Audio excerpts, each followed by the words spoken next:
Hey guys, I'm Randy. I'm Randy, and this is Daniel. That's a Steam Deck, and today we're going to talk about Daniel's first week with a Steam Deck.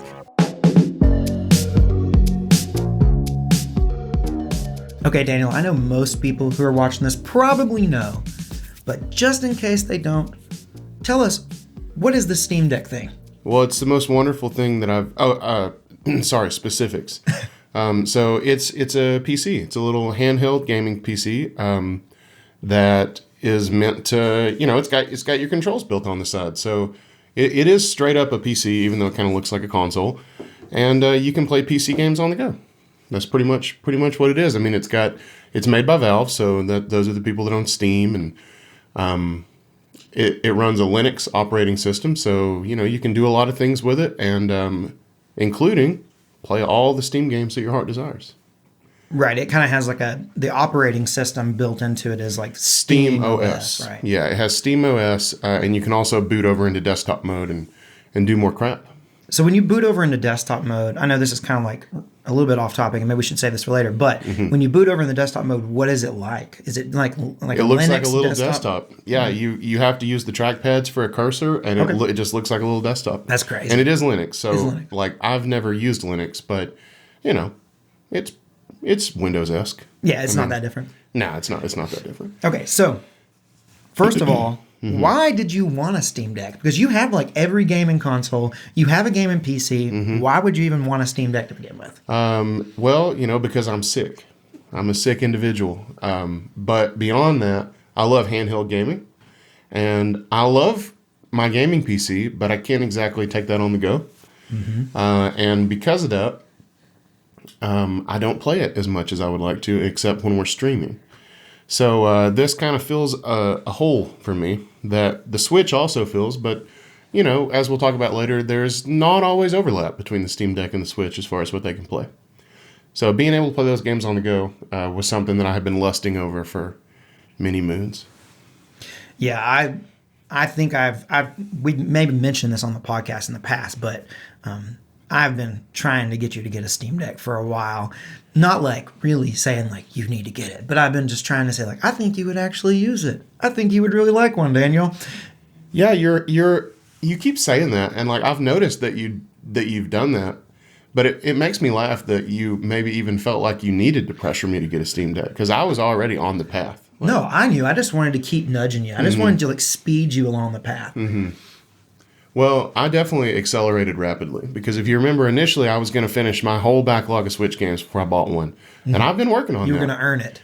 But it just, by that point, like, hell, might be talking about a Steam Deck too, And I was like, screw that. So, YOLO, you only live once and you can't take your money with you. So, I bought it. Yep.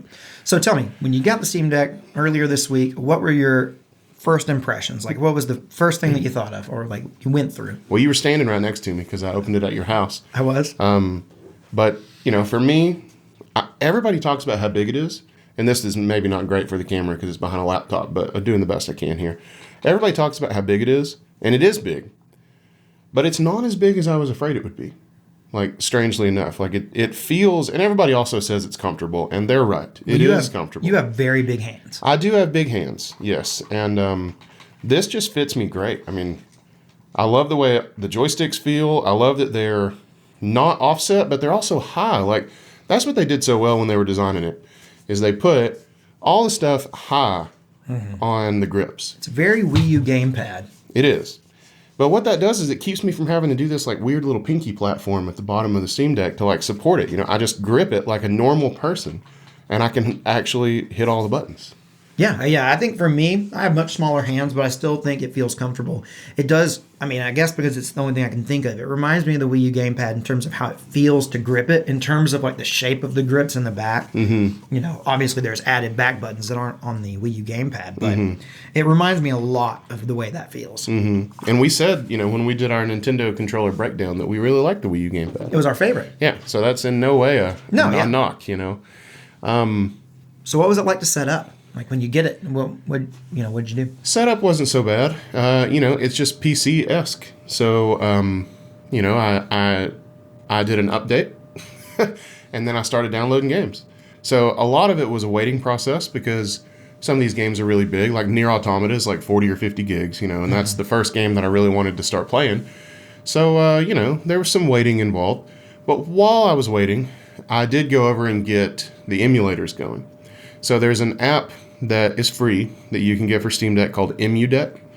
And EmuDeck, I'm probably going to explain it wrong. Somebody nerdier than me out there is going to correct this, I'm sure. But EmuDeck is basically... Please correct Daniel.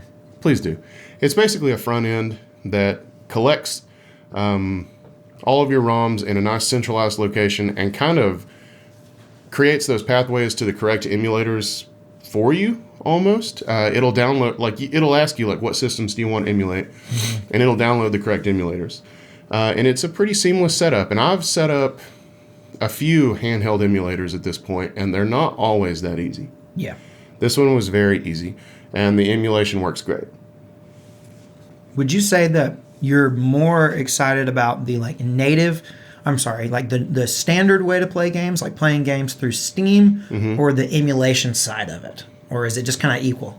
I'm definitely more excited about the native Steam stuff. Okay. About being able to play those big PC games or those because almost everything eventually comes to PC. So it's like I bought The Witcher. I've never played The Witcher 3, and I'm going to play it this time. And it was like $7 or $7.99, something that on the Steam Winter Sale. Because you happen to get the Steam Deck at the same time the Steam Winter Sale is going on, which is very convenient. Yes, very convenient. I also got Hellblade. Very cheap, Sacrifice? Around the same price. Maybe even less. This is off topic, but it's on topic with Hellblade. But there is a VR version of Hellblade. It came with it. I know I'm gonna have to buy that game again, just because I'm gonna play that game in VR. I'm so excited about it. Yeah, gotta get ready for the next one. Well, when's that next one coming out? It's not been announced. Okay, good. That's good. Yeah. But yeah, you've been talking about that game for so good over a year now, so I'm excited to play that.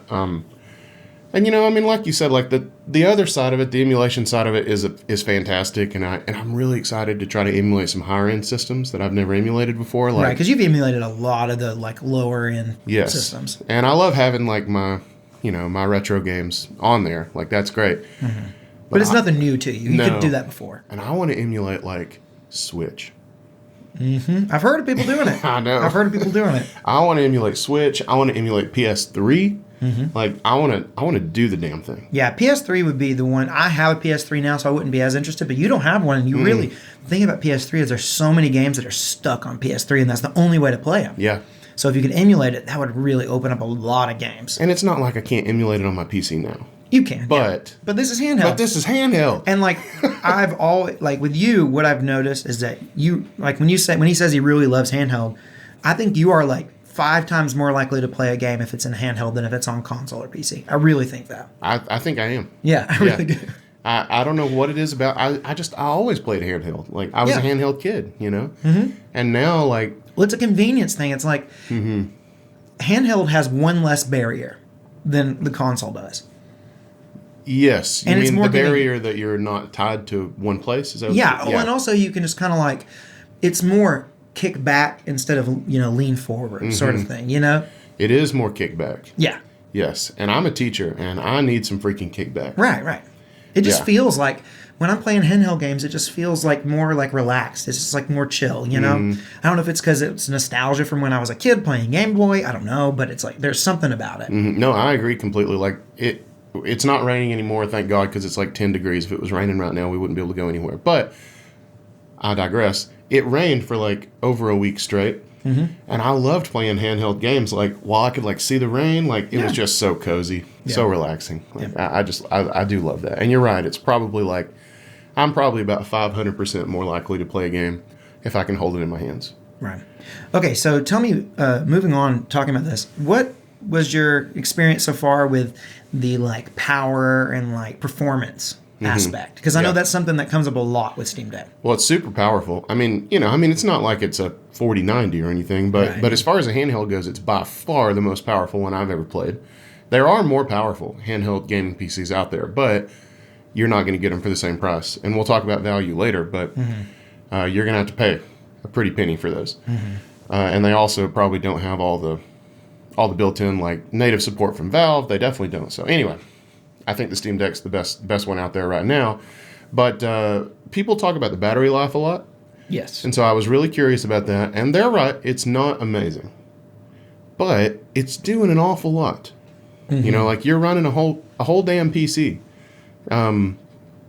So, you know, I noticed when I initially started playing Nier Automata, I don't know, I think I kind of guessed a battery estimate like around, between the 2 and 3 hour mark. And it fluctuates. Like you can get like your projected battery time, and if you're in a really, really crazy, like busy area of the game, it's going to project less than if you're watching a cutscene. Right. You know, so it is kind of variable. But I wasn't like overly discouraged. I mean, if it lasts me for 2 or 3 hours, I mean, very rarely do I play it for 2 to 3 hours straight, and then have no access to a charger. You know. So right. I wasn't just like super discouraged by the battery life. And I did find some ways to fix that we'll talk about in a second. Fix some of it. But the overall power was great. I booted up Nier Automata, and at first I couldn't read anything on the screen. I was like, man, this is really deep into the lore right now because it's like written in an alien language. And I couldn't even read like the settings to like get to the resolution part, which I suspected was the issue. And it was.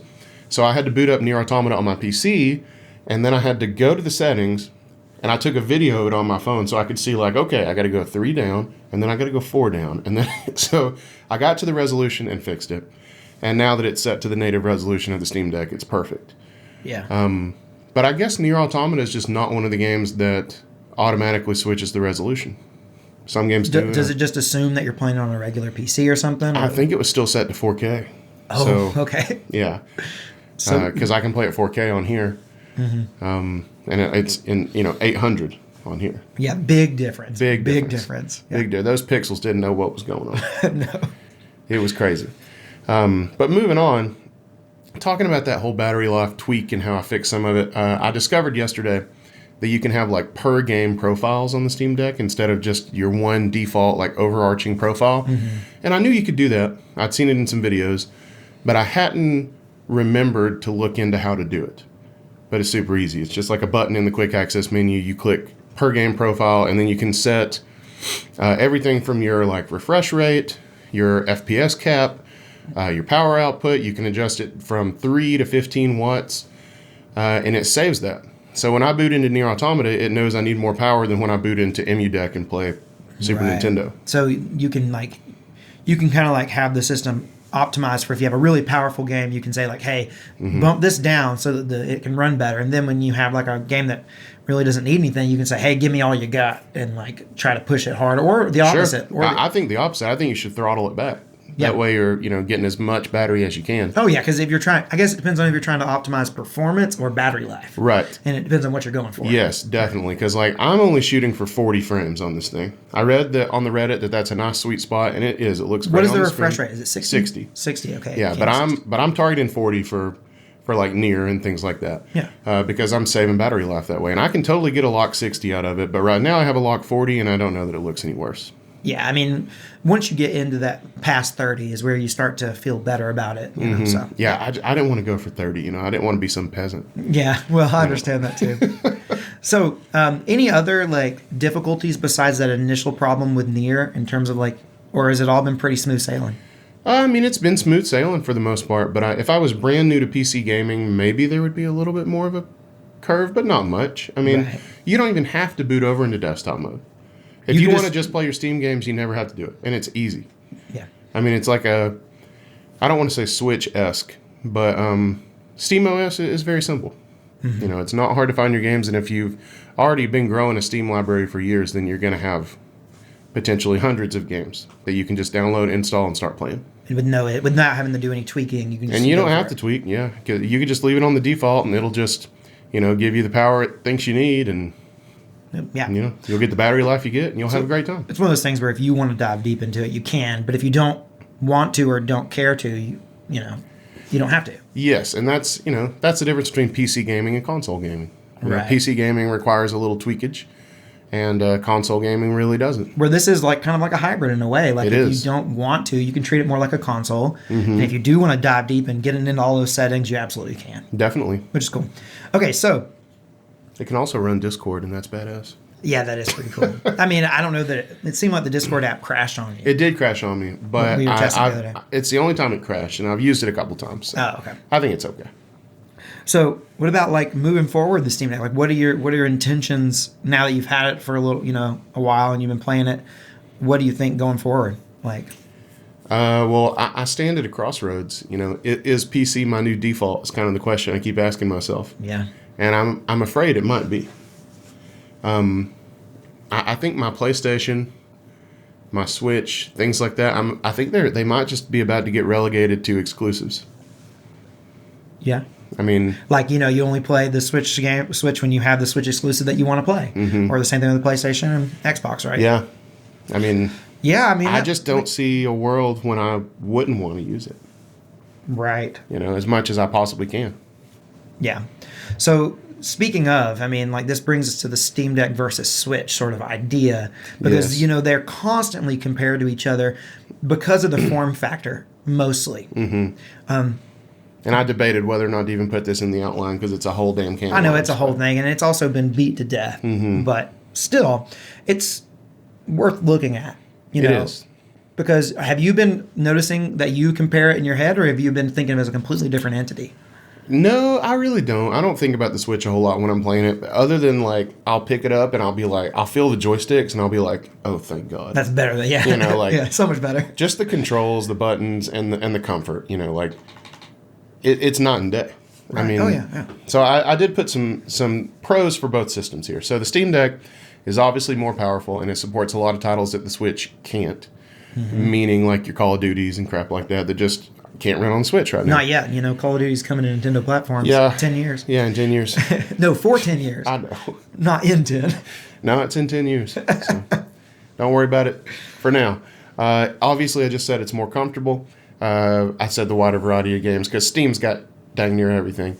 And it's also got really good deals. Yeah, and that's Steam in my head right now because of this winter sale. Yeah, the Steam sales are generally a lot better than the eShop sales. I mean, eShop does run good sales occasionally, but I don't think they really touch what Steam does in terms of like value. Yes, and I didn't even mention the emulation on here, but obviously the Steam Deck can emulate almost anything, and the Switch, you're stuck with emulating whatever retro games Nintendo wants to let you.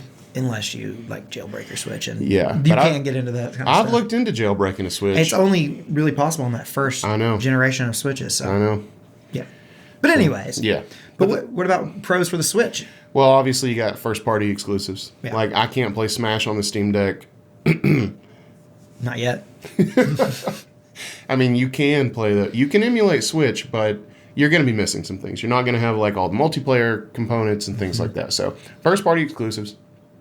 Obviously, the Switch is more portable because it's so much smaller. That comes with a caveat. It's a lot less comfortable. That's why I've been searching for the right grip or aftermarket Joy-Con forever to fit my big, meaty bear paws, and it turns out Valve just built it right in. It's also got an OLED screen if you buy the OLED Switch. So Right. that's a pro And because this does not have an OLED screen. And I was just looking at, right before we started the podcast, I was looking at the screen as you played a little bit of Nier Automata, and I thought that's really good looking, but the OLED on the Switch looks better. Yeah, it's a good screen on the Steam Deck. It's not a bad screen It at looks all. good. Yeah. It's big enough. Like I don't have any real complaints, but it's not OLED. No. Yeah. So yesterday, I got Hades on here because I want to replay some Hades while I'm waiting on Hades 2. And Hades has cross saves between Steam and Switch. Oh, okay. So I had my Switch out and I was like uploading the cross save, and then I was downloading on the Steam Deck, and they were right next to each other. And I was like, damn, that Switch screen looks good. Yeah, it looks really good. That's the best thing about that OLED. Man, that screen looks good. And it's got better battery life than Steam Deck. No way around it. Yeah, You can tweak to your heart's content, but Yeah, the Switch. Yeah. Before we move on to the conclusion of this little section here, I wanted to ask: have you done any online stuff with the Steam Deck yet? Have you played any like online multiplayer, anything like that yet? nope. I did have Apex Legends downloaded, and then I was looking at it, and I was like, I don't really see myself playing that anytime soon, and I deleted it. Yeah. Well, yeah. So- you don't really play that game. No, if it could run Fortnite, I'd have done it like first thing. Yeah. Like day one. But I guess it can play Sea of Thieves, but you don't have Sea of Thieves on Steam. Right. Yet. Yet. Yeah, so I'll probably be trying that out eventually. But yeah, the Fortnite thing, if you don't know, so Fortnite uses easy anti-cheat, and that doesn't play well with Linux. So you just can't run Fortnite, even though you can boot over into desktop mode and get a version of the Epic launcher. So you can still play games from the Epic store, just not Fortnite. That's a shame. Which is the only game on the Epic store that anybody cares about. Pretty much. So what about, like, the big question here is value? Because at the end of the day, if it's not worth the money, it's not worth it. Yeah. Even if it's great, you know. Right. Well, at the end of the day, it's a luxury. You know, it's not needed. You don't have to have it. But I see this from two angles. So, like, one, the person who doesn't have a gaming PC. If you don't have a gaming PC, I think the Steam Deck is still a great option because you don't have to drop like $2,000 on a gaming PC rig. And $2,000 for a gaming PC isn't even like, you're not even going to get a top of the line gaming PC. You're just going to get something that's going to get you by. Right. That's pretty much what mine was about $2,000. Yeah. And it's a 3070. So there you go. Yeah. But anyway, Steam Deck, you know, mine was the middle option. So I have the 256 gigabyte with the SSD, and that came out to like $566, I think. So that's a lot cheaper than a full gaming PC rig, and you can still play most of those games. And you can even dock it to a monitor and plug in a mouse and keyboard if you want to. And there you go. You got yourself, you know, kind of a budget gaming PC. Yeah, it's about a quarter the price of, you know, other gaming PCs. You know. So I think, yes, it's totally worth it. Now, for the person with a gaming PC, it's even more of just a luxury item. You know, if you want to be able to play those games on the go natively, then heck yeah, go for it. If you're comfortable just maybe using Steam Link on your phone or something and you don't care that it's not running the games natively, then maybe you don't need a Steam Deck. But yeah, because there are those options, and you kind of messed around with that too, kind of testing the waters a little bit using Steam Link and stuff. And Steam Link works good, you know, if I'm on my home network. But if you're away, that's So now that you've spent some time with it, what do you wish was better? What would you like to see in the iterations beyond the current Steam Deck? What do you want? What do you want to see? Well, I realized as I was making this list that I pretty much just copied everything that the Switch had.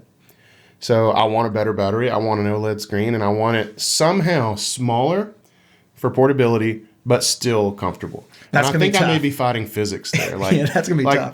I'm not mad at Valve for making it big because it makes it playable. But it's not pocketable in any way, but I mean, even the Switch isn't really pocketable. No, but it is significantly smaller. Yeah, I'm not looking for pocketable. And you know, it comes with a case, by the way. I don't think I said that, but that's awesome for Valve for putting that in. And you can put that in your backpack. I mean, it's not a problem. Right. So. You can. It comes with a case. You can throw it in your backpack. So honestly, I'd be fine with them keeping it the same size, shrinking down the bezels, putting in an OLED screen and a bigger battery. Yeah. Somehow. Well, before we move on to the next section of the podcast, I'm going to say, like, if you have a Steam Deck, let us know what your experience has been like. Or if you want a Steam Deck, let us know what why you want one or what you're thinking about. Maybe if you have any concerns, drop them in the comments, and Daniel may be able to respond and let you know, what he thinks about it. Yes, be concerned about that or don't. Yeah, exactly. So just let us know what you think. If you have one, what has it been like? Yeah. All that sort of stuff. I'd love to chat with you guys because I'm in love with this thing. Yeah. I tried to keep it as unbiased and objective as I could, but all I really want to do is gush over it because it's amazing. And that's all I got. That says a lot, though. That says a lot. Yeah. All right, moving on to the next section here. I want to talk a little bit about Naughty Dog. And Bad Dog. Specifically, what is next for Naughty Dog? Because the last few weeks, there's been a lot of rumors and a lot of reports about what Naughty Dog is doing next. So, again, you probably know about Naughty Dog if you're watching this podcast. But if you don't, Naughty Dog is like the developer behind Crash Bandicoot, but also like more, recently. Uncharted. We have Uncharted. We have The Last of Us. Like, they're very well known and very well respected developer. And they've kind of been, pushing the bar in terms of storytelling and gaming, specifically with Uncharted and The Last of Us. Yes. And I think for that reason, a lot of people have been really, really into their games. I know you and I both love The Last of Us. I'm a big fan of the Uncharted series. And there's been some rumors about what they're doing next. Yeah, you were telling me about this the other day. Yeah. So I'm very excited about the possible rumor that I don't know if that's been confirmed or not. I'm trying to be vague here. Well, we'll go into it. Yeah. Yeah. So, like, officially, the only thing that's been announced from Naughty Dog that we know is coming is that there is the new online multiplayer for The Last of Us. That should be coming unofficially. I think it should be coming sometime in 2023, But that's going to be a new game, right? It's a new game. It's It's not like not. DLC or something. No. Yeah. I think it initially started as it was like planned to be like the online multiplayer with The Last of Us Part 2, and it kind of grew and expanded beyond that, and they've decided to make it a standalone game. I don't think they've titled it. I think people are thinking it might be like Factions 2, because Factions was the multiplayer for the first Last of Us game. Yeah, that would make sense. Did you ever play any Factions? No. I played it like once. No, I've never played it. I have no idea. But that's the thing that is for sure coming. But that's not the question for today. The question is, beyond that, what could be next? So there's been some rumors and some leaks. And this is what we were talking about the other day. Yes. So you were telling me that Last of Us Part 3 is in development, ? Yeah, like that's the rumor. Like, there were some people, I don't know, some like insiders, that have the scoop, who said that The Last of Us Part 3 is currently in development with Naughty Dog, which is cool. That would be amazing. Yeah. And then the other big rumor was that they'd given Uncharted to an outside studio, which gets me pumped because, sweet, Naughty Dog just make Last of Us games because I don't really care about Uncharted. Right. Well, I know you love them. I love Uncharted. I do think that, like we're getting to the point where games are getting so big that even big studios like Naughty Dog probably are having trouble trying to juggle multiple big projects at once. So the rumor is that Uncharted 5, I guess, is being given to an outside studio. It's going to be third party. Now, Naughty Dog has already done this with Crash Bandicoot is now given to outside studios. They don't work on the Crash Bandicoot games anymore. Right. Or like the Crash Bandicoot Racing, or like there was one, was it the Crash Bandicoot 4, It's About Time? Yeah. That was done by an outside studio, I think. Right. So, They also did Jack and Daxter, didn't they? Yeah, back in the day. Yeah. I don't think Jack and Daxter has been around in quite a while. No. I think they did like 3 or 4 of those games, and then that was it. But so everyone's wondering what really is coming next. People have a lot of hopes and expectations. One of the things we'll get into in a minute is that people are kind of torn on whether they want a Last of Us Part 3. Because Crazy people. Last of Us Part 2 was very controversial. Was it? Yeah, very, very, very. I know. And so, it's kind of like some people are on the fence of whether they even want a Last of Us Part 3. And we'll get to more of that in a minute. So to find out what the Gaming Gig viewers want from Naughty Dog, did a poll. And the poll was, what game would you like to see next from Naughty Dog? Left a couple options here. Last of Us. Actually, it's a few options. Few options. Thank you for correcting me. Last of Us Part 3, Uncharted 5, or a new IP. And the results, I thought, were actually surprising. Yeah. You didn't give them the percentages. My bad. No. Last of Us Part 3 is 21%. Uncharted 5 is 14%. And a new IP is 65%. That really doesn't surprise me because of how divisive Last of Us was. Part 2.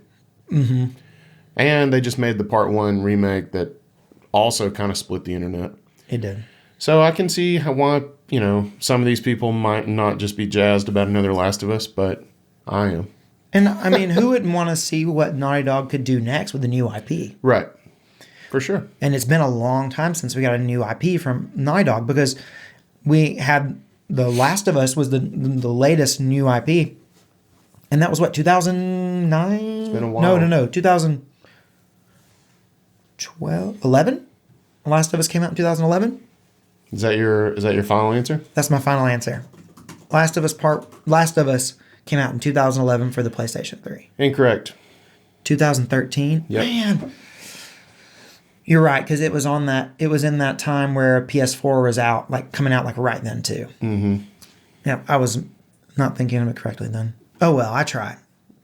So, yeah, you know what? I should have known that, because I remember everyone saying when Last of Us Part 1, they said it had been 9 years. So simple math would have told me 2013. Yeah. Well, I'll just tell you right now, I would rather see a Last of Us 3 than a new IP because Ellie is my girl. Right. I don't want to go too much into that for spoiler reasons. But yes. There's a character in the Last of Us franchise called Ellie. Ellie's your girl. I don't feel like that is a spoiler. No, it's not. I'm just saying I don't want to go too far down that road. No. Oh, I'm not going to take one step down the road. Okay. I'm just telling you. I left out in the comments here, I left out anyone that did start to go down the road. All the comments here are spoiler free. I made sure of it. Good.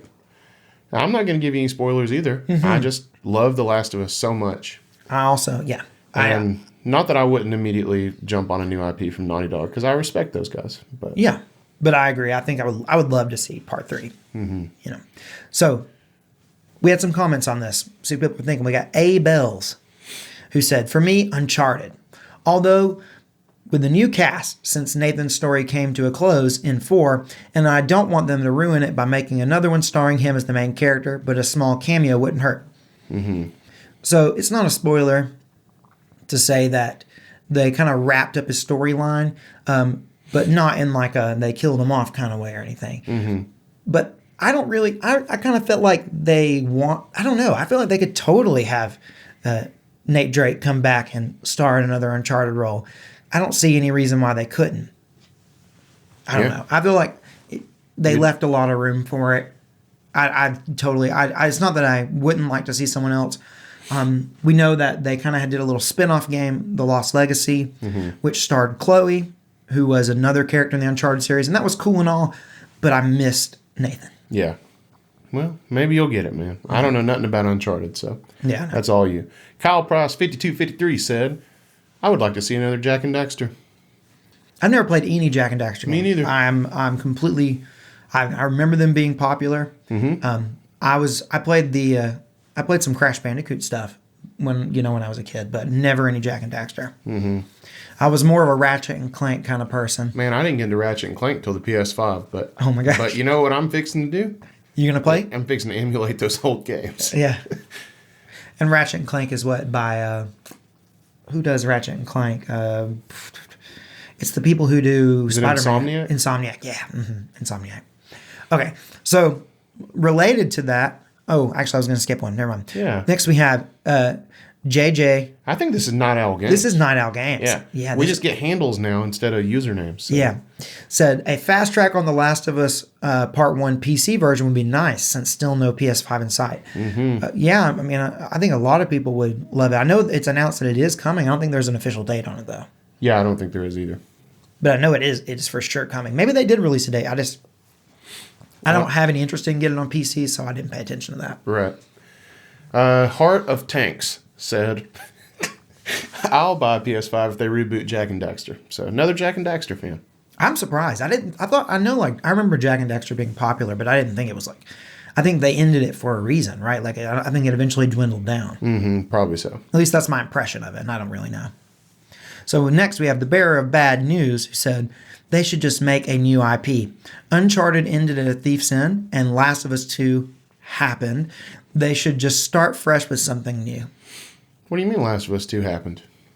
Well, Are you trying to throw some shade here? I think we have some shade being thrown here, yeah, for sure. Oh, God. I know it was controversial. I personally loved it, but I know a lot of people didn't, and it's like, it's okay. Yeah. Not every game's for everybody. No, of course not. And if you didn't love it for some sort of gameplay reason or... Anyway, I'm not going to get into this. Let's not. Yeah, let's just ignore it. It makes me mad, Randy. I know, but today is not a day to be mad. No, today is a good day. We had our Steam Deck episode. This is a good day. Yeah. Here's what Daryl Dean's comment. Daryl Dean, old Double D, said, "Let's remake The Last of Us again. Sure, it's about time again." I just want to clarify the difference between a remake and a sequel. They're not the same, Double D. No, I think he's just suggesting that what they should do next is remake The Last of Us again. I think it's just like a tongue-in-cheek comment. Oh, you think he's legit about it? No, I think he's just joking, saying... Yeah, me too. I'm saying... Yeah, okay. So you're saying he's not taking Last of Us 3 in the poll as meaning... You're right. Yeah. He's just being facetious. He's just making a joke. Yeah. Saying they need to remake The Last of Us again because they just remade it and it had only been 9 years, so... Well... I think it's funny. I think it's funny too. Yeah, sure you do. And then Delusions of Grandeur said, sadly, I think The Last of Us is pretty much dead after 2. And I have to heavily disagree there. Yeah, agree to disagree there. You know, D1 Usions of Grandeur. I think that The Last of Us still has a lot of story to be told. Personally. For sure. I really do. We've talked about this. This was a conversation we had immediately after finishing The Last of Us Part 2. After we cried. Right? We were like, are they going to make another? And do they have more story to tell? And we were both, yes, there is more story to tell. For sure. They left a lot of things up in the air. A lot of things like need to be fleshed out and finished. Definitely. I think it could easily be another. I don't see why The Last of Us isn't going to be a continued on. I mean, I'm not saying like the same characters have to be there forever and it doesn't have to follow the same storylines, but I don't see why The Last of Us will not continue to have legs. I think it definitely will. I will say that I don't want them to turn The Last of Us into The Walking Dead. Because The Walking Dead show started out as a really faithful adaptation of the comics that I love, and it was a great show for a long time. But eventually, it became this like bastardized versions of itself, and it didn't have, it wasn't about the same main characters anymore because actors move on, So, it had to pivot quite a bit, and it really lost like the soul of what made it great. Not that The Last of Us couldn't do it right, but I agree with what you're saying. I just want them to be careful. Right. Do you think that the show, the Last of Us show that's coming out on HBO, do you think that will help see the series, continue? You think it'll help the series? Yeah. I mean, it's kind of like the Witcher, right? I mean, like when the Witcher show came out, even though like I personally thought the Witcher show was a little weird for me, like I wasn't in love with the show. I loved the game so much that I watched the show, but it got a lot of people into the game. It got a lot of people into the books. Yeah.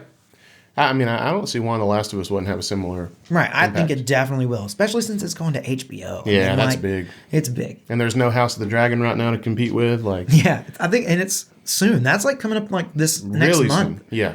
Like we may be within like 2 or 3 weeks of it coming out. It's crazy. I'm ready to see old Mando. Yeah. As Joel. So to kind of put to tie a bow on this Naughty Dog thing real quick. Tied up. It's probably that one of those two things are going to be what we see next. Last of Us Part 3 or another Uncharted. I kind of tend to believe the rumors. I think that Uncharted will be given to an outside studio. And I do think that we will see a Last of Us Part 3. If I had to put a year on it, I would say that we're not going to see Last of Us Part 3 until 2025. 6. Maybe 6. I almost said 6. Yeah. I think it's going to be a while. Yeah, me too. I think 2025 would be really wishful thinking. 2026 is probably more accurate. But I remember as soon as I finished the 2018 God of War. And they had said they're going to make a new game, but they had also said like the development cycle is going to be like 4 years long. And I was like, man, we may never live to see that sequel. That's so far in the future. That's how it's going to be for this. We'll just live our life. We'll play other games, and before we know it, we'll have a new Last of Us game. So what year? We said 2013 was Last of Us. 2020 was Last of Us Part 2. That's 7 years. Yeah, but they did other things. They did all those Uncharted. They didn't go straight from Last of Us to Last of Us Part 2. You're right, because they definitely did like Uncharted 4 and like maybe even Uncharted 3. I think Uncharted 3 and 4. Yeah, so like there was Uncharted in there, and they're going from one game to the next. So hopefully we can see less than 7 years. So I would say that like 5 years would be definitely the shortest I think we could expect. 2025 at the bare minimum. I mean, that would be 3 years. That would be as soonest. No, it came out 2020. Oh, okay. I see what you're saying. Yeah, came out 2020. I got you. So it would be 5 years since the last game. Yep, so. I would agree. But let us know what you think. Let us know in a comment what you think in terms of like what Naughty Dog is going to do next. What do you want to see? Do you want to see a new IP? You want The Last of Us Part 3? Do you want Uncharted 5? What do you want? Let us know. Yeah, let us know. All right. Moving on to the last section of the podcast here, Daniel. Games of the week. You have quite a list this week. Actually. I mean, I'm never going to have as many as you. I thought you were going to have more because I know you've been like dabbling with the Steam Deck. Okay, so I have dabbled in more games than the ones I put on this list. Right. You put the ones that you've really been playing. Yes, the ones I've really been playing. And I really should add this Lego Skywalker Saga because I have played like half of the first movie. But I'm not sure that I'm going to like keep juggling it between Nier and Outer Wilds. I think I'm going to kind of put it on the back burner and come back to it. But Right. anyway. So you've been playing a little bit of this Lego Star Wars Skywalker Saga. Yeah, I guess I'll just start. So Yeah, go ahead. Nier Automata has been taking most of my time. I've been really excited to jump back to the end of that on Steam Deck, and it's freaking awesome. That game just slaps. So good. Yeah, that game slaps. I cannot recommend that game enough for you guys. If you haven't played Nier Automata, go play it. A lot of people are concerned and think that you need to play the first Nier game, which has been remade as Nier Replicant. I don't see any reason why you need to do that. I didn't do it, and it didn't seem to hinder my experience. I don't have any I don't think I have any story holes or anything. I mean, there's lore, that maybe I don't know, but Nier Automata, that game's awesome. Vampire Survivors. I jumped back into Vampire Survivors, and I got back into it a little when it came to iOS. I did play it a couple times on mobile, but there's just something about a joystick, people. And I have played hours of Vampire Survivors since I got my Steam Deck. And that game, and I realized I had only played it in early access. I played several hours of it in early access, and then I moved on. Now it's done. So there's way more in the game than there was. So is it a better experience now? Yeah, there's more characters and stuff. More things to unlock. So that game's awesome. Outer Wilds, I've been playing that. That's a game that I've wanted to play for a little while, and I just pulled the trigger on it when I got the Steam Deck because I heard that it ran well. And it does. I did have to do some tweaking, though. But that game, I still don't even really know what to say about it because I'm only an hour and a half, maybe 2 into it. And I just haven't really gotten going yet on the story. It's just an exploration game, and it's really vibey, and it's cool, and I like it. It's been on my list for years. I've wanted to play it, and it's just one that I've been putting off because if I'm not mistaken, I don't know that it has a physical version. I think it may be digital only. It might be. And that tends to make me wait on stuff. I try to wait until it gets a physical. It may have a physical version through some sort of limited release, but I think in general it's a digital game. Yeah. Well, it's really cool. I just don't know what it is yet. I'm just going to these planets and I'm finding these little snippets of lore and history, and I'm okay, I guess all this is going to come together somehow. That's been fun. And then Fortnite and Sea of Thieves, which we stream on Twitch. So if you haven't checked out our Twitch, come hang out with us. That's our favorite place to have conversations and talk to you guys. It's a great place to actually get to interact with us. Beyond that, I'll get to that in a second. Right now, I'm going to go through my games of the week, which was Pokemon Violet. Still working through that. I am on the very, very, very tail end of it. I have done all the storylines, all 3 of the main storylines. I finished them. I just have one little tiny thing at the end where it kind of wraps everything up. I thought I was going to finish that this morning, but I just didn't have time. So I've been playing that. I started playing Gotham Knights, which I've heard is quite bad. Me too. And, I'm only maybe 2 or 3 hours into it, and I'm going to reserve judgment until I've played it some more. I will say that it looks really good. Visually, it looks cool. Looks great. It seems I haven't had any issues with it running poorly. You know what else looks cool and that's related to this? Yeah. That Suicide Squad Kill the Justice League game. Yes. That game looks cool. It looks cool. It visually looks cool. And Gotham Knights also looks cool. But I'm going to wait and give you more thoughts on exactly what I think about the game further down the line once I play it some more. Okay. And also been working on Super Mario Land. I haven't played that one a whole lot this week. I will occasionally try to do a run of it. It's one of those games that you have to complete in one fell swoop. You have to beat the entire game, and if you run out of lives and die, it's game over. You got to start back from the very beginning. So in that way, it's kind of a rogue, Super Mario Land, the OG roguelike. When did Rogue come out? I don't know, but it's that way. You have to play it all the way through, and there are 4 worlds, each with 3 levels, and I have gotten to World 4, Level 2. That's as far as I've gotten so far. I just haven't been able to get a full run in it yet. It's not easy, and that's the thing. Those old platformers are hard. Yeah. Some of the levels, they start off very easy, and I think like I'm doing great. I've got, like 15 lives in the bank. I'm thinking I'm going to make it. And then I'll run across a thing where I just die over and over and over and over, all in the same spot, and it's so defeating. Oh, yeah. So I got some stats for you here. Rogue came out in 1980. Okay, so this Super is... Mario Land 1989 for the Game Boy. So yeah, it's definitely... It may be the first roguelike. So... And it would be a roguelike because there's no progression carried over between those runs. No, there's not. So, Catherine and I finished playing Uncharted: The Lost Legacy. Mm-hmm. And I've written a review for it. I'll post that soon. But overall, it was fun. But, just didn't live up to the other Uncharted games in terms of it's short, the story's a little shallow. The gameplay's fun. It's Uncharted, but, right. It's just not as great. And then we started playing Lego Star Wars: The Skywalker Saga. So we've played through, we just started that. Mm-hmm. We're at the very end of the first movie. So you're like at the Battle of Yavin. I'm sure. I don't know. I don't know about that. I don't remember. The Battle of Yavin is when they blow up the first Death Star. Okay. Well, we're not quite there yet. Okay. But I know that, I don't know. I'll be honest with you. Last night when we were playing it, I was starting to fall asleep, so I kind of zoned out. Yeah. But we're towards the tail end of the first movie. Very cool. So that's what we've been playing. Okay. It's time for our ad spot. Now, I'll never be able to live up to the ad read that Catherine did last week. No. If you want a real good kick, go back and watch Catherine's ad read. We just kind of sprung it on her. We should just clip that for a short. That was amazing. So, today's episode of the Gaming Gig Podcast is sponsored by Ghost Rider for the PlayStation 2. Mm-hmm. The guys, they want you to know that Ghost Rider is still available for purchase on Amazon, mm-hmm. and it is actually the #1 selling PlayStation 2 game currently because it's the only PlayStation 2 game for sale currently. But that doesn't mean it's not #1. Mm-hmm. It's also, to keep with the times here, it's a great Christmas game.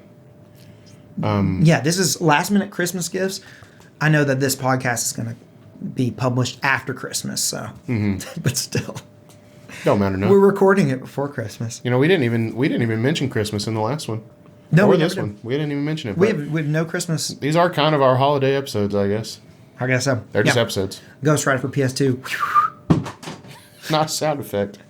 Yeah. All right, and finally, the last segment of the podcast is the 3 for Dale Club. Now listen, if you stick it out to the end of our ramblings... You made it through the ad read. Throw us a 3 for Dale down in the comment section, and we'll know you made it, okay? Not many people do, and we'll shout you out. So last week, the only member of the 3 for Dale Club and a weekly member is Landon Stallings. Landon, we appreciate you. We appreciate you, and we want to shout you out next time. So put 3 for Dale in the comments. Let us know you made it all the way to the end.